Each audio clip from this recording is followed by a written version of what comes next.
Hello friends, my name is CS Mayank Agrawal and I welcome you all in my lecture. आज हम लोग start करने जा रहे हैं चैप्टर नंबर 1 का बहुत इंपॉर्टेंट टॉपिक जो आपके एग्जाम पॉइंट ऑफ व्यू से सब्जेक्टिव क्वेश्चन के लिए बहुत इंपॉर्टेंस रखता है और उसका नाम है प्रोडक्शन पॉसिबिलिटी कर्व। लेकिन प्रोडक्शन पॉसिबिलिटी कर्व समझाने से पहले मुझे एक छोटा सा कंसेप्ट समझाना होगा सो दैट आपको प्रोडक्शन पॉसिबिलिटी कर्व बहुत अच्छे तरीके से समझ में आए। आइए जानते हैं वो टॉपिक कौन सा है। तो उसका नाम है अपॉर्चुनिटी कॉस्ट। अब बेटा अपॉर्चुनिटी कॉस्ट का मतलब क्या होता है? अगर मैं आपके सामने दो ऑप्शन रखूं, या तो आपको एक पिज्जा ऑफर करूं या फिर दो बर्गर ऑफर करूं, तो आपने क्या चूज किया? आपने चूज किया दो बर्गर, और मैंने कहा दोनों में से एक ही चूज करना पड़ेगा आपको, आप दोनों चूज नहीं कर सकते। तो आपने क्या किया? आपने दो बर्गर चूज किए। अब मुझे एक बात बताइए, आपने जो दो बर्गर चूज किए उसके लिए आपको एक पिज्जा सेक्रीफाइस करना पड़ा, यस और नो? तो यहां पे अगर मैं आपसे पूछूं what is the opportunity cost of choosing two burgers, तो आपका आंसर होगा 1 पिज्जा। इसका मतलब यह हुआ कि एक को चुनने के लिए जो दूसरे को आपको सेक्रीफाइस करना पड़ता है उसकी कॉस्ट, उसे छोड़ने की कॉस्ट जो होगी वही अपॉर्चुनिटी कॉस्ट कहलाएगी। अगर मैं इसको इंग्लिश में डेफिनेशन के फॉर्म में बनाऊं तो ये बनता है, it refers to the cost of next best alternative forgone. मतलब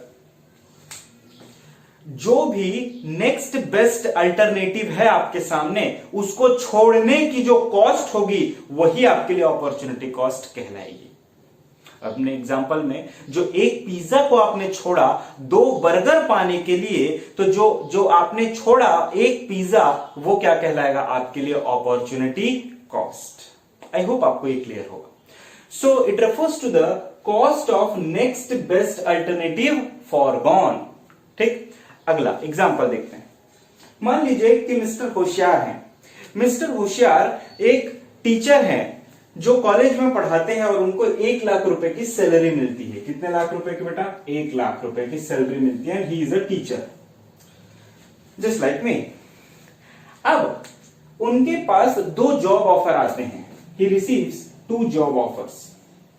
पहला जॉब ऑफर है उनका एज अ बैंक मैनेजर, जिसमें उनकी सैलरी है 50,000 रुपए, और दूसरा उनके पास ऑफर आता है कि he can work as a company secretary and he will receive ₹60,000।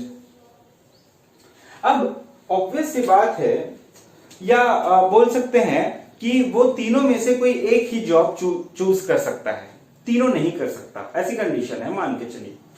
So either he can work as a teacher, either he can continue as a teacher, और he can opt for bank manager और company secretary. Now if he receives, Mr. Hoshiyar receives, or sorry, Mr. Hoshiyar chooses to continue in a teaching profession, then what will be the opportunity cost of choosing the teaching as a profession or as a job? So the opportunity cost of choosing the teaching job will be the cost of next best alternative, and in front of Mr. Hoshiyar, what is the next best alternative? So the next best alternative is a job of company secretary in which he can earn ₹60,000. But for choosing the job of teaching, he has to sacrifice the job of company secretary. It means the opportunity cost of choosing the teaching job is ₹60,000. That is the cost of next best alternative foregone.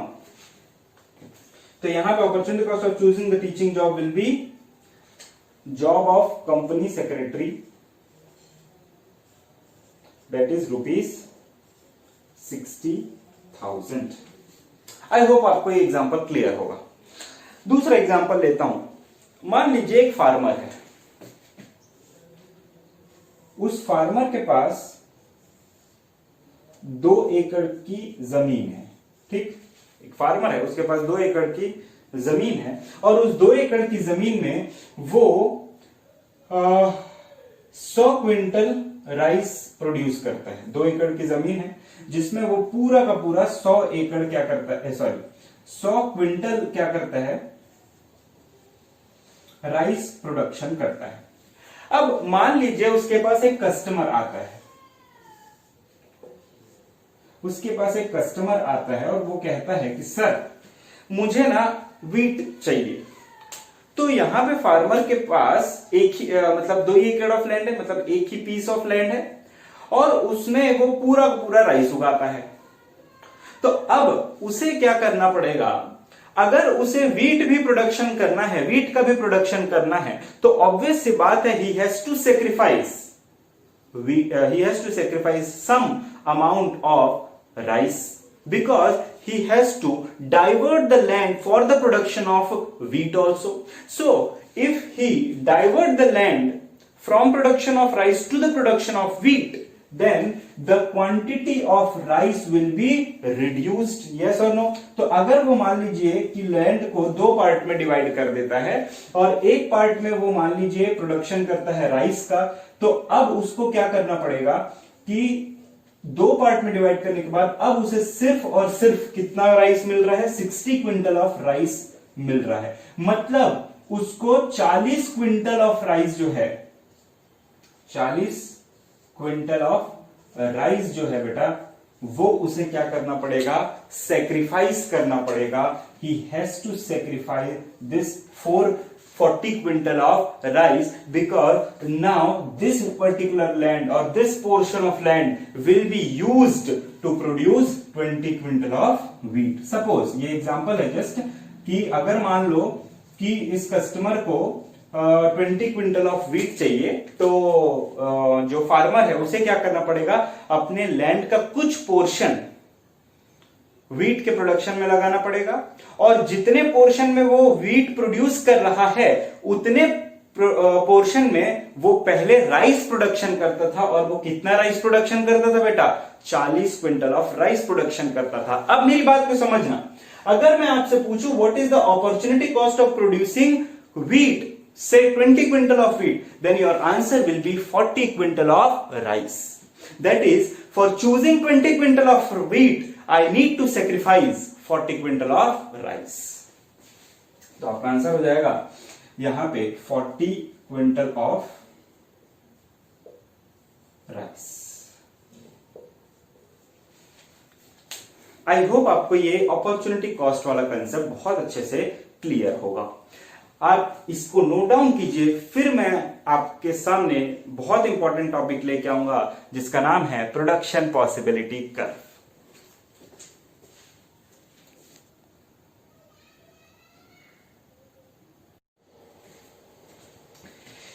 चलिए बेटा, अब हम लोग बात करते हैं production possibility curve की।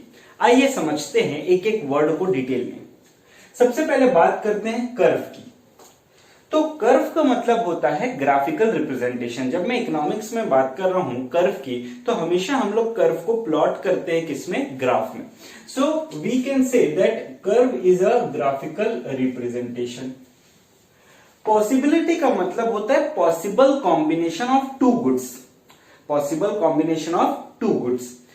अब यहां पे सिर्फ मैं 2 गुड्स की क्यों बात कर रहा हूं, ये अजम्पशन में आपको क्लियर हो जाएगा। अभी पॉसिबिलिटी का मतलब पॉसिबल कॉम्बिनेशन ऑफ 2 गुड्स, और प्रोडक्शन का मतलब होता है conversion of inputs into output. मतलब कि इन जो भी इनपुट्स हमारे पास अवेलेबल है, जो भी रॉ मटेरियल हमारे पास अवेलेबल है, उसमें प्रोसेसिंग करके हम उसको किस तरीके से फिनिश्ड गुड्स में या आउटपुट में कन्वर्ट कर सकते हैं, that is what output, input into output, and that is known as what production.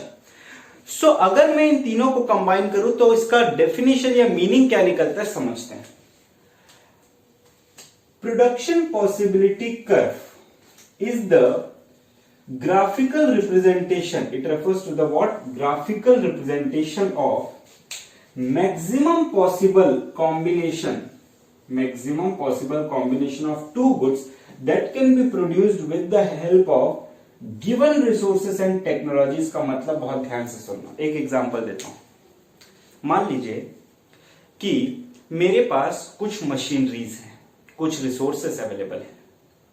अगर मैं उन रिसोर्सेस का ऑप्टिमम या फुल यूटिलाइजेशन करूं, पूरी तरीके से उनको यूटिलाइज करूं, उनकी मैक्सिमम कैपेसिटी को यूज करूं, तो मैं दो गुड्स के कितने कॉम्बिनेशंस बना सकता हूं।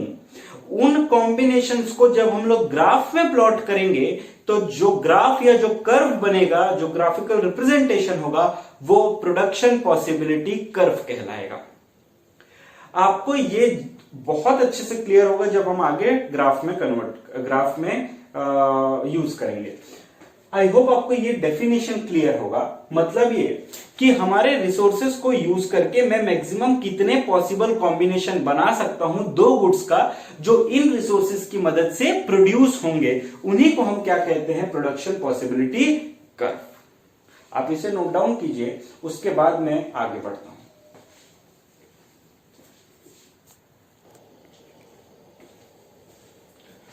चलिए बेटा, अब हम लोग समझते हैं कुछ टर्म्स जो प्रोडक्शन पॉसिबिलिटी को समझने में या प्रोडक्शन पॉसिबिलिटी कर्व को समझने में मददगार होंगी।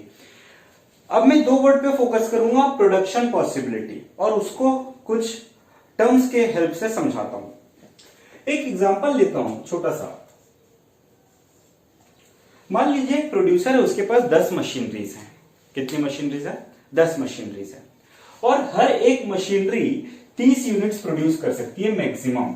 एक हाइपोथेटिकल एग्जांपल है, मेरे पास 10 मशीनरीज है, हर एक मशीनरी मैक्सिमम 30 यूनिट प्रोड्यूस कर सकती है। तो डेफिनेशन के हिसाब से अगर मैं जाऊं तो मेरे पास गिवन रिसोर्सेस एंड टेक्नोलॉजी कितनी है बेटा? 10 मशीनरीज, और हर एक मशीनरी मैक्सिमम 30 यूनिट प्रोड्यूस कर सकती है। तो मुझे एक बात बताइए, अगर मैं अपने रिसोर्सेस का मतलब मशीनरीज का फुल यूटिलाइजेशन करता हूं, उसकी मैक्सिमम कैपेसिटी को यूटिलाइज करता हूं, तो मैं मैक्सिमम कितना प्रोडक्शन कर सकता हूं? तो आपका आंसर होगा 10 into 30, दैट इज 300 यूनिट्स। ध्यान से सुनिए, if I make fuller utilisation of resources then the maximum possible production, focus on this term, maximum possible production will be 10 into 30 units, that is equivalent to 300 units. Yes और no?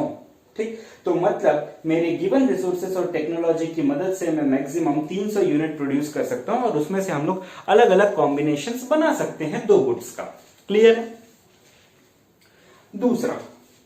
दूसरा है under utilisation.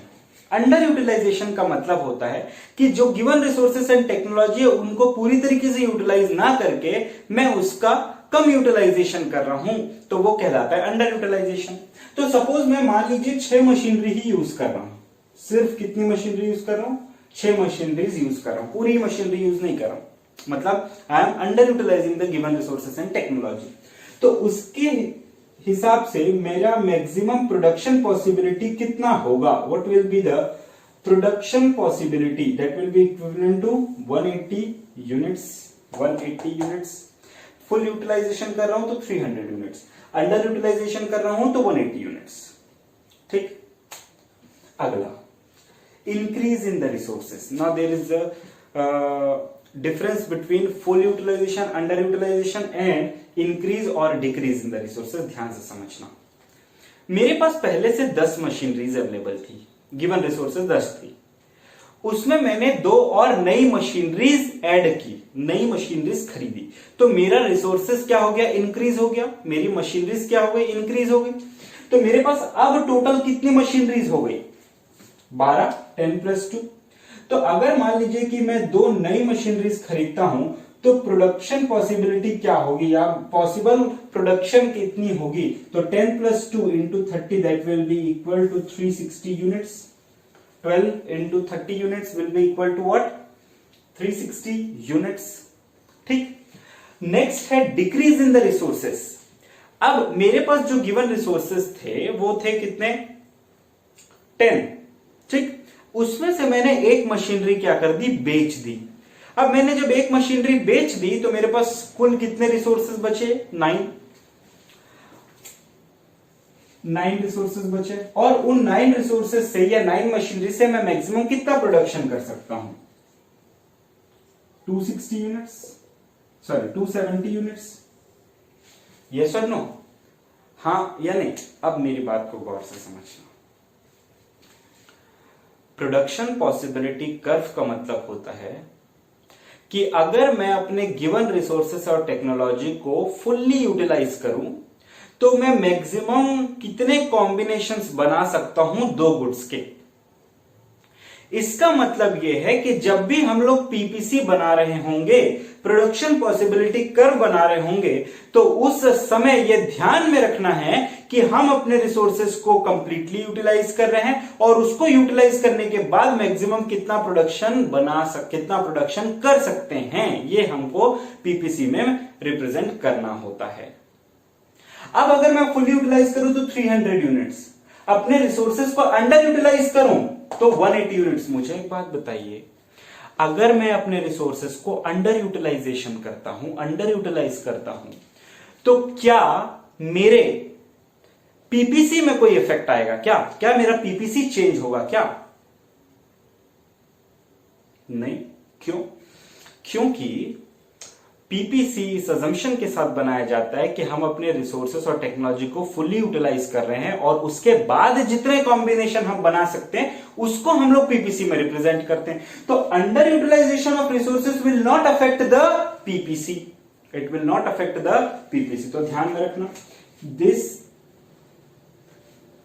Will not affect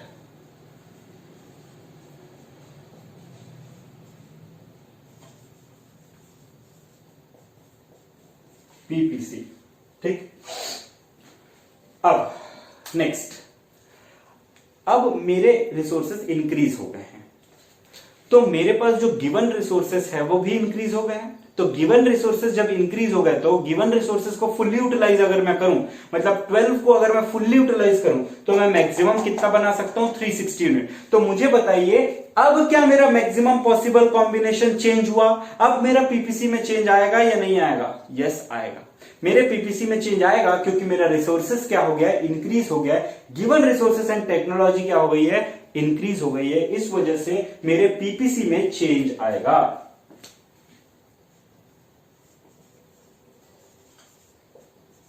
change in PPC. ठीक, अब अगर मेरे पास जो resources, given resources and technology हैं वो कम हो जाते हैं, मैं 10 मशीनरीज मेरे पास थी, उसमें से एक मशीनरीज मैंने बेच दी, बची कितनी? 9, और उससे मैं मैक्सिमम कितना प्रोडक्शन कर सकता हूं? 270 यूनिट्स। तो यहां पे मेरा जो मैक्सिमम पॉसिबल कॉम्बिनेशन है वो क्या होगा? कम हो जाएगा। तो यहां पर भी मेरा क्या आएगा? Change in PPC. अच्छा, यहां पे चेंज इन पीपीसी कैसा होगा? इंक्रीज। और यहां पे चेंज इन पीपीसी कैसा होगा? डिक्रीज। क्यों डिक्रीज होगा ये? क्योंकि जब मेरे पास गिवन रिसोर्सेस से 10 मशीनरीज तो मैं मैक्सिमम 300 यूनिट बनाता था। अब मेरी मशीनरीज इंक्रीज हो गई तो मैं 360 यूनिट्स बनाता हूं, मतलब इंक्रीज हो गया। और अगर मैं अपने रिसोर्सेस को डिक्रीज कर देता हूं तो 300 यूनिट से घट के कितना हो गया? 270 यूनिट्स। तो वो क्या हो जाएगा? कम हो जाएगा। ये कुछ बेसिक टर्म्स है जो आगे आपको मदद करेगी पीपीसी को अच्छे से समझने में। आई होप आपको ये क्लियर होगा। तो कंक्लूजन इसका ये निकलता है कि फुलर यूटिलाइजेशन होगा रिसोर्सेस का, ऐसा हम मानते हैं, और उससे हम कितना मैक्सिमम पॉसिबल कॉम्बिनेशन बना सकते हैं। अगर हम रिसोर्सेस को अंडर यूटिलाइज करते हैं तो उसकी वजह से पीपीसी में कोई इफेक्ट नहीं आएगा, लेकिन अगर हम रिसोर्सेस को इंक्रीज या डिक्रीज करते हैं तो हमारे पीपीसी में इफेक्ट पड़ेगा। इसे नोट डाउन कीजिए, फिर आगे बढ़ते हैं।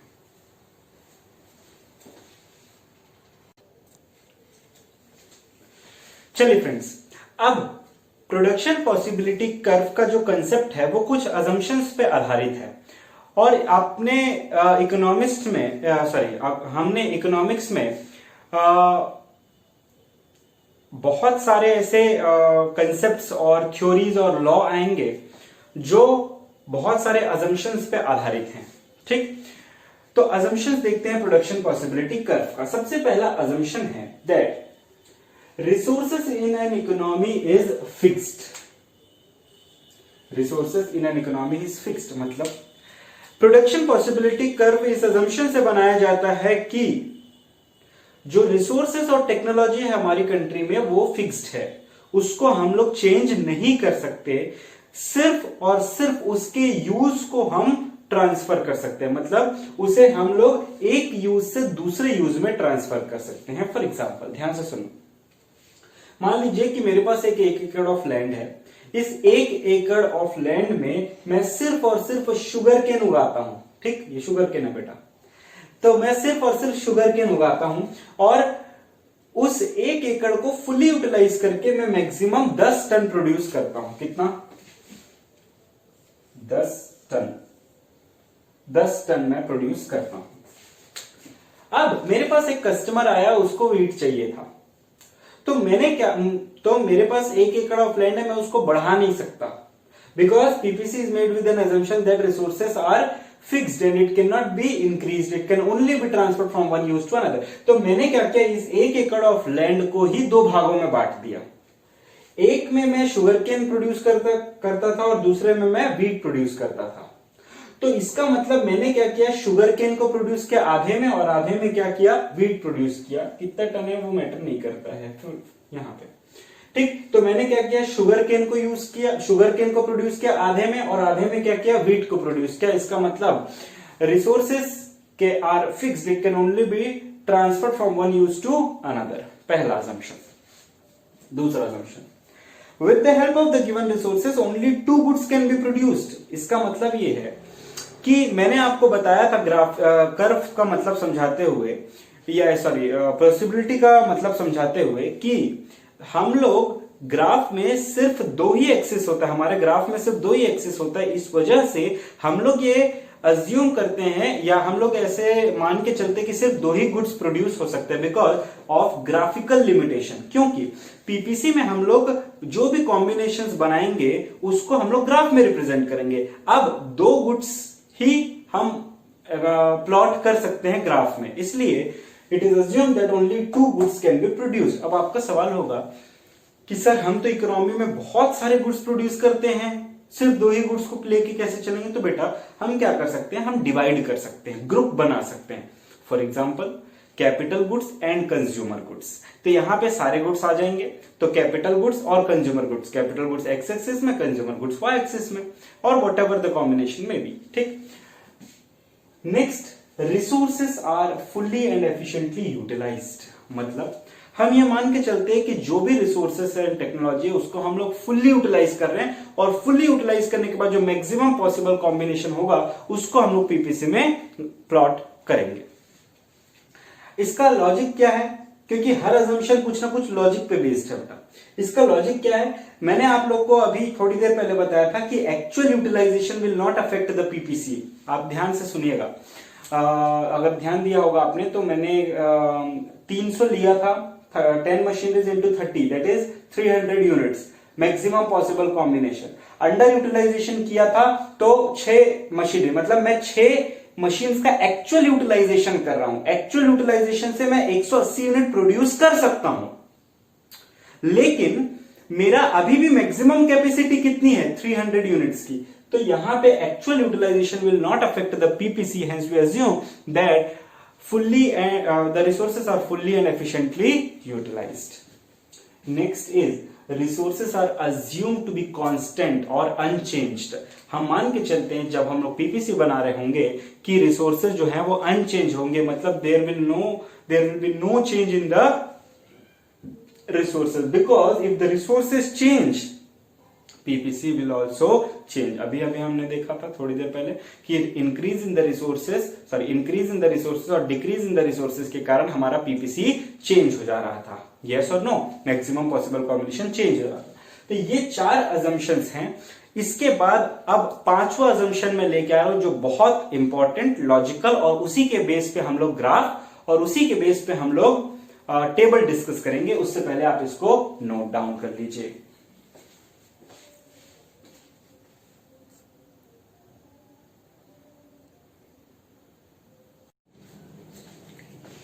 चलिए फ्रेंड्स, अब देखते हैं 5वां अजम्पशन क्या कहता है पीपीसी का। तो पांचवा assumption ये कहता है कि जो रिसोर्सेस हैं वो रिसोर्सेस सभी गुड्स के लिए इक्वली एफिशिएंट नहीं होते हैं।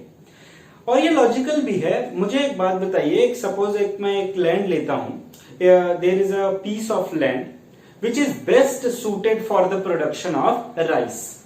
ठीक, एक लैंड है जिसमें राइस बहुत अच्छी मात्रा में होता है and it is more fertile for rice. अगर मैं उसमें वीट उगाना चाहूं तो क्या जितना प्रोडक्शन वो राइस का करता है उतना ही प्रोडक्शन वो वीट का कर पाएगा?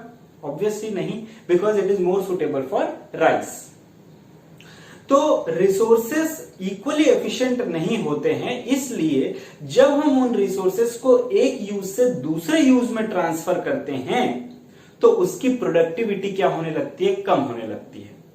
जैसा कि मैंने एग्जांपल दिया अभी कि अगर आप राइस सुटेड लैंड को वीट प्रोडक्शन के लिए यूज करेंगे तो आपका ओवरऑल प्रोडक्टिविटी जो है वो रिड्यूस होगा। कैसे, आइए देखते हैं एक एग्जांपल के साथ। मान लीजिए कि एक फार्मर है, उसके पास 5 लैंड है, ठीक, और 5 लैंड जो है, हर एक लैंड दूसरे से ज्यादा फर्टाइल है। इसका मतलब हर लैंड जो है वो दूसरे से ज्यादा प्रोडक्शन करेगा।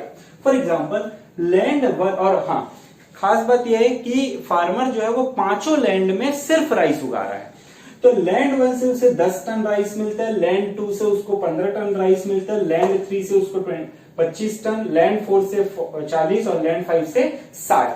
अगर मैं टोटल करूं कि given resources that is 5 land, given resources से मेरा टोटल प्रोडक्शन या मैक्सिमम प्रोडक्शन कितना है, तो आंसर कितना होगा? 150 ton. 10 plus 15 plus 25 plus 40 plus 60 will be equal to what? 150 ton. जब मैं पूरा का पूरा रिसोर्सेज सिर्फ और सिर्फ राइस के प्रोडक्शन में लगा रहा हूं। अब मान लीजिए कि मेरे पास एक कस्टमर आता है और उसको खरीदना था क्या? वीट, उसको चाहिए था वीट। तो मैं क्या करूंगा? ऑब्वियस सी बात है, पहले अजम्पशन के हिसाब से the resources can only be shifted from one use to another. तो मेरे पास जो 5 लैंड है उसमें से मैं एक लैंड क्या करूंगा? वीट के प्रोडक्शन में लगा दूंगा। तो सपोज मुझे 1 टन वीट प्रोड्यूस करना है तो मुझे क्या करना पड़ेगा? ये लैंड 1 को सेक्रीफाइस करना पड़ेगा। तो कॉम्बिनेशन कैसे बनते हैं समझना। पहला कॉम्बिनेशन है 0 ton of wheat will give me 150 ton of rice, because मैं पांचों के पांचों लैंड में क्या कर रहा हूं? राइस उगा रहा हूं, तो मुझे 150 टन मैक्सिमम मिलेगा। पहला कॉम्बिनेशन 0 150 का। अब मैं क्या कर रहा हूं? 1 टन ऑफ वीट मुझे प्रोड्यूस करना है, तो मुझे लैंड 1 को क्या करना पड़ेगा बेटा? सेक्रीफाइस करना पड़ेगा, लैंड 1 को यूज करना पड़ेगा। और लैंड 1 को अगर मैं वीट के लिए यूज करूं तो मुझे उसमें 10 टन राइस का लॉस होगा। मतलब ये कि पहले जब मैं पूरा लैंड राइस के लिए यूज करता था तो मुझे 150 टन मिलता था, लेकिन अब मुझे लैंड 1 को क्या करना पड़ेगा? वीट के लिए यूज करना पड़ेगा, जिसके कारण 10 टन राइस कम प्रोड्यूस होगा, जिसके कारण 150 में से 10 टन गए तो बचा कितना? 140 टन ऑफ राइस। तो मैं 1 यूनिट ऑफ वीट और 140 यूनिट ऑफ राइस प्रोड्यूस कर सकता हूं। सिमिलरली अब लैंड 2 ज्यादा फर्टाइल है, इसलिए लैंड 2 क्या करेगा? 2 टन वीट प्रोड्यूस करेगा, जिसके कारण मुझे 15 टन राइस को सेक्रीफाइस करना पड़ेगा। तो 140 में से 15 गया तो बचा कितना? 125। Similarly, third land will produce 3 tons of wheat and 100 tons of rice, because 25 units of rice will be sacrificed, and 4 ton of wheat will give me 60 tons of rice only. And if I use all the 5 lands for, या 5th land जो है वो मुझे 5 ton wheat का देगा और 0 ton rice का देगा। यस और नो? आई होप आपको ये क्लियर। तो यहां पे मेरा जो टोटल प्रोडक्शन है, तो ध्यान से देखिएगा कि जब मैं अपने रिसोर्सेस को राइस से वीट में क्या कर रहा हूं, ट्रांसफर कर रहा हूं, एक यूज से दूसरे यूज में क्या कर रहा हूं, ट्रांसफर कर रहा हूं, तो मेरी ओवरऑल प्रोडक्टिविटी कम हो रही है। कैसे, आइए देखते हैं। ओवरऑल प्रोडक्टिविटी कैसे कम होगी? पहले कॉम्बिनेशन से मेरा टोटल प्रोडक्टिविटी कितना था, 150 plus 0 that will be equal to 150। दूसरे से कितना होगा, 1 plus 140 that is equal to 141। तीसरा 2 प्लस 125 दैट इज 127। चौथा 3 प्लस 100 दैट इज 103। चौथा 4 plus 60 64। 5 plus 0 will be equal to 5। So हमारा पांचवा assumption क्या कहता था, ध्यान से सुनना। The resources are not equally efficient for the production of all the goods. So when we transfer the use of land from one use to another, then the overall productivity decreases. तो जब मैंने land को क्या किया, rice से wheat production में लगा दिया, मतलब एक यूज से दूसरे यूज में लगा दिया, तो ओवरऑल प्रोडक्टिविटी क्या हो गया, कम हो गया। 150, 140, 127, 103, 64 और 5। तो हमारा पांचवा अजम्पशन भी इस टेबल के हिसाब से लॉजिकली प्रूफ होता है। आई होप आपको ये क्लियर होगा। अब इसी टेबल के साथ मैं आपको ग्राफ बताऊंगा सो दैट आपको पीपीसी का कंसेप्ट बहुत अच्छे से क्लियर हो जाए। इससे पहले आप इसे नोट डाउन कर लीजिए।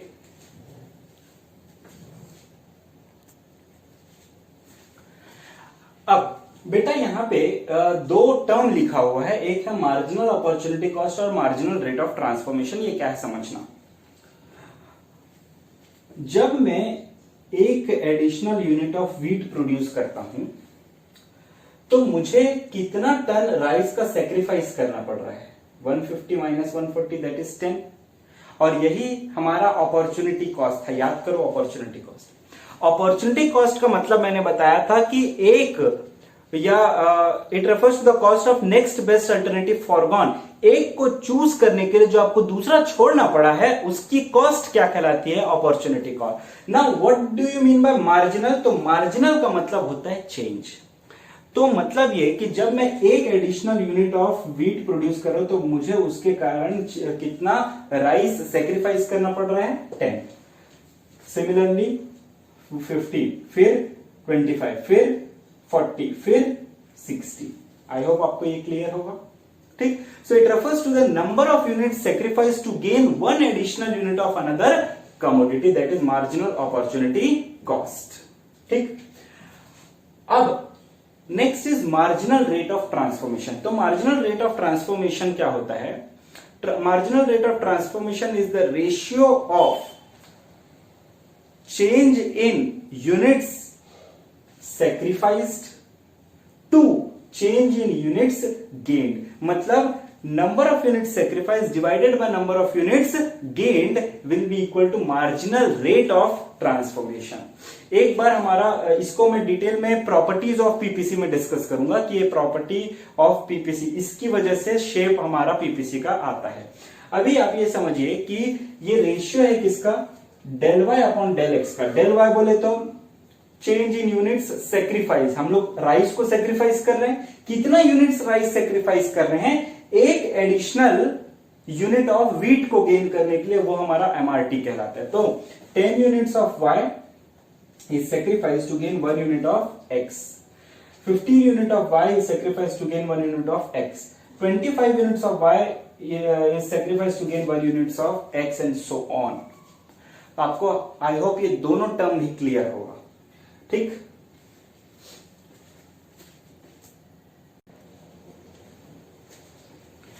चलिए बेटा, अब हम लोग ग्राफ देखते हैं और ग्राफ की मदद से हम लोग पीपीसी को बनाते हैं। ठीक। तो ये मेरा स्केड्यूल है जो मैंने अभी आपको पढ़ाया था। 0, 150, 1, 140, 2, 125, 300, 4, 60 एंड 5 एंड 0। ये हमारा कॉम्बिनेशन है जिसे हमें प्लॉट करना है। तो स्केल मैंने कुछ इस प्रकार से लिए हैं कि एक्स एक्सिस में 1 सेंटीमीटर इक्वल टू 1 यूनिट है और वाई एक्सिस में 1 सेंटीमीटर इक्वल टू 25 यूनिट्स है, और उसके हिसाब से हम लोग प्लॉट करेंगे। बहुत बेसिक से बता रहा हूं बेटा, सो दैट क्लास 11th का बच्चा देखे या सीए फाउंडेशन का बच्चा देखे सबको समझ में आए। ठीक, अब प्लॉटिंग कैसे करेंगे? पहला है 0 और 150, तो ये हमारा 0 एक्स एक्सिस का और ये 150 हमारा वाई एक्सिस का। तो पहला पॉइंट जो बनेगा वो हमारा यहां पे बनेगा। ठीक, दूसरा है 1 unit of x and 140 units of y। तो समझना बेटा, अब इन दोनों के बीच का गैप कितना है? 25। ठीक, इन दोनों के बीच का गैप कितना है? 25। तो ये 150 प्लस 125 डिवाइडेड बाय 2 कितना हो गया? 275 डिवाइडेड बाय 2। तो ये हो गया 2 1 से 2, 2 3 6, 137.5 आ रहा है। मतलब इन दोनों का ये जो सेंटर पॉइंट होगा वो कितना होगा? 137.2 सॉरी 137.5। अब इन दोनों के बीच गैप कितना है? 25। और इन दोनों के बीच में कितने लाइंस होते हैं? 10 लाइंस होते हैं टोटल। तो 25 डिवाइडेड बाय 10 करेंगे तो एक छोटी सी लाइन जो होगी वो कितने बराबर की होगी? 2.5। ठीक, तो यहां पे बीच जो आ रहा है वो कितना है? 137.5। इसमें 2.5 और ऐड करेंगे तो ये कितना हो जाएगा? 140 के बराबर हो जाएगा। तो ये जो है कुछ बीच से जो सेंटर पॉइंट होगा उसके थोड़ा सा ऊपर आएगा यहां पे। ठीक, यहां पे आएगा। मैं आपको ग्राफ बनाना सिखा रहा हूं, वैसे तो आप पढ़ के आए होगे अगर आप सीएमए फाउंडेशन में हो तो। 11th में हो तो ग्राफ ऐसे प्लॉट करते हैं। फिर सेकेंड है 2 और 125, दैट इज 2 एंड 125, ये यहां पे आएगा। 3 और 100, तो ये यहां पे आएगा। 4 एंड 60, 4 एंड 60, तो ये देखो 75 और 50। ठीक, 50 और 75 के बीच में ही 60 आएगा। तो ये देखो 50 प्लस 75 डिवाइडेड बाय 2। ये हम क्यों कर रहे हैं? मिड पॉइंट निकालने के लिए। हालांकि आप स्केल से बनाओगे तो बहुत इजी हो जाएगा। तो ये कितना हो गया? 125 डिवाइडेड बाय 2, तो ये कितना हो गया? 62.5। अब मैंने बताया कि एक मिड पॉइंट कितना है दोनों के बीच? ये जो मिड पॉइंट आया ये कितना है? 62.5। और एक लाइन की कीमत कितनी है बेटा? 2.5। ठीक है, तो एक कम कर देंगे तो मिड पॉइंट से थोड़ा सा नीचे अपन प्लॉट करेंगे कुछ यहां पे। तो ये हमारा आ जाएगा कितना? ये हमारा आ जाएगा 60। ठीक, तो ये हमारा कितना आ गया बेटा? 60। ठीक, ये हमारा आ गया 60। और फिफ्थ और 0, तो ये फिफ्थ पॉइंट और ये 0। ठीक, तो फिफ्थ पॉइंट जो होगा वो यहां पे आ जाएगा। अब अगर मैं इन सभी को ज्वाइन करूं तो वो कुछ इस शेप का आएगा। फ्री हैंड से करना है बेटा।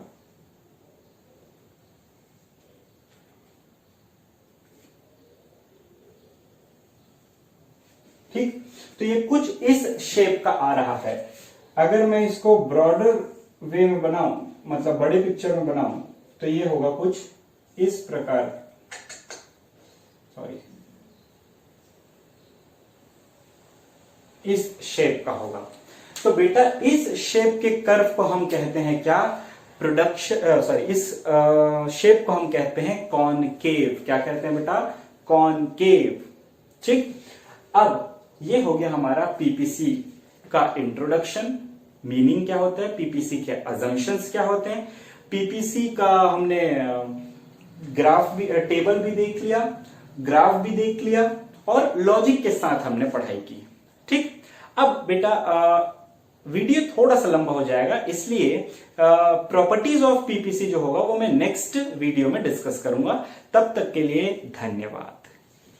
अच्छा, एक और चीज जानने से पहले, पहली चीज तो बेटा जो भी मेरा वीडियो देख रहा है, चाहे वो एप्लीकेशन में देख रहा हो, कोचिंग इंस्टीट्यूट के एप्लीकेशन में, चाहे वो यूट्यूब में देख रहा हो, चाहे किसी भी तरीके से इस वीडियो को अगर वो देख रहा है, तो मैं रिक्वेस्ट करता हूं बेटा कि आप मेरे बाद, मतलब जो मैं टाइम देता हूं लिखने का, उसमें आप प्रॉपर रजिस्टर मेंटेन करके सारे कंसेप्ट्स को लिख लीजिए। ये नोट्स मेंटेन करना बहुत आवश्यक है। आप ये मत समझिएगा कि सिर्फ हम लोग पढ़ लेंगे, सुन लेंगे और हो जाएगा। लिखने का जो इंपैक्ट होता है ना दिमाग पे, वो बहुत ज्यादा होता है। जो चीज आप लिखोगे ना वो आपके दिमाग में ज्यादा दिन तक और ज्यादा देर तक रिटेन रहेगा। तो जो भी बच्चा थोड़ा सा आलस कर रहा होगा कि यार लिखना थोड़ा सा अच्छा नहीं लगता है और हम लोग सुन लेते हैं सर पीडीएफ प्रोवाइड कर देते तो मैं कर सकता हूं, बट मैं चाहता हूं कि आप लिखोगे तो कंसेप्ट और क्लियर होगा, डाउट्स आएंगे दिमाग में तो मैं क्लियर कर सकता हूं। और डाउट के लिए आप मुझे कांटेक्ट कर सकते हैं, ये मेरा नंबर है 7000129951। ये मेरा कांटेक्ट नंबर है, इसमें आप व्हाट्सएप कीजिए, कॉल कीजिए, मैं आपके लिए अवेलेबल रहूंगा। बहुत बहुत धन्यवाद।